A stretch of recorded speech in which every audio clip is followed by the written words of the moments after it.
In the last segment, we were working on stoichiometry, and it's just like what we did before. Starting place, ending place, make some sort of plan, and then do your math. Segment 10 just begins with a new reaction. So what I might ask is like I did on the other one, I might ask you the reaction type, in which you would say combustion. I might ask you, is it balanced? And the answer to this one is no. We need a 2 there, which means I might ask you the sum of the stoichiometric coefficients in the balanced equation, which is 5. Then I might ask you a series of other questions, and this is what you would want to expect to see on your test. One equation and a bunch of questions. As far as the stoichiometry goes, what mass of zinc must react completely with 52.35 grams of HCl? Starting place, 52.35 grams of HCl. Ending place, grams of zinc. Again, let yourself think through the plan. You can't go from HCl to zinc without the mole ratio. Grams of HCl to moles of HCl to moles of zinc. That's your mole ratio. Without the mole ratio, you cannot do stoichiometry. Always go through the mole ratio. Grams of zinc. Molar mass, molar mass. So you see, so far for our toolbox, we are not using Avogadro's number. There's no need for it. We're not being asked anything about atoms or molecules. Okay, so you don't use the tool that doesn't apply. It's like saying, I'm going to scoop out ice cream with a sledgehammer. You're using the wrong tool. Okay, now for the sake of the video and keeping it in the time limit, I'm going to give you molar masses, and the molar mass of HCl is 36.5 grams per mole. Molar mass of zinc is very easy from the periodic table, and that is 65.4 grams per mole. Our mole ratio is 2 moles HCl to 1 mole of zinc. Okay, so let's put it all together. 1, 2, 3 conversion factors. 1, 2, 3 conversion factors, and then you retrofit, so to speak. Okay, so we're going to have 36.5 grams HCl, 1 mole HCl, and now we've completed that step. 2 mole HCl, 1 mole of zinc. Now we've completed that step. 1 mole of zinc, 65.4 grams of zinc. Grams of zinc, that's always a good sign. We push some buttons on our calculator.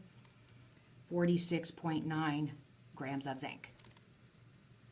Okay, now as far as questions, I'm reminded that I might also ask you, what would you see on this one? Combustion goes up here. Okay, so this type is single replacement. Sorry, my hand got ahead of my brain. What would you see? Does the reaction go forward? Check your activity series, and you would say yes. So what would you see? You would see a gas. Okay?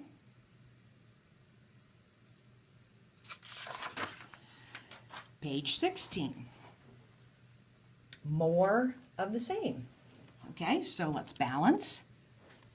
What mass of hydrogen gas can be produced from 65.4 moles of HCl if zinc is in excess? Well, this time we don't have to worry about this. Starting place, 63.54 mole of HCl. Mass of zinc typically means, mass of hydrogen typically means grams. Okay? So our plan is mole of HCl to mole of H2, mole ratio. We don't need molar mass. We're already in moles. And then moles of H2 to grams of H2. Two conversion factors, molar mass, 2 mole HCl, 1 mole H2, 1 mole H2, 2.0 grams of H2, 2 sig figs here, so we're going to need to round. We push some buttons on our calculator, and we should get 64 grams of hydrogen. Okay? Now, last on this segment, I've changed the problem a little bit because I'm starting with atoms. 1.56 times 10 to the 24 atoms of zinc, moles of zinc chloride. Okay, so you have to think plan. Atoms always mean Avogadro's number, which then will give us moles of zinc. Mole ratio, always, always, always, zinc chloride, and then stop. You don't need molar mass of zinc chloride because you're already there. Okay? Avogadro's number, 6.02 times 10 to the 23rd atoms of zinc, 1 mole of zinc, 1 mole of zinc, 1 mole of zinc chloride. Okay, so you notice I'm doing things in exactly the same process every time I'm doing it. I'm not doing it anything different. Okay? Push some buttons on your calculator, and you should get 259, or 2.59, excuse me, moles of zinc chloride. Okay, you're in moles, you shouldn't have a giant power of 10. Again, the more you practice this, the better you will get at it. Go back to your book, make sure you do at least 10 problems on each of these. Make sure you can do stoichiometry. Okay, pause the video again if you need to, because moving forward, we're going to talk about what happens when we run out of ingredients, because we know that to be true. And this is where this is new for many of you.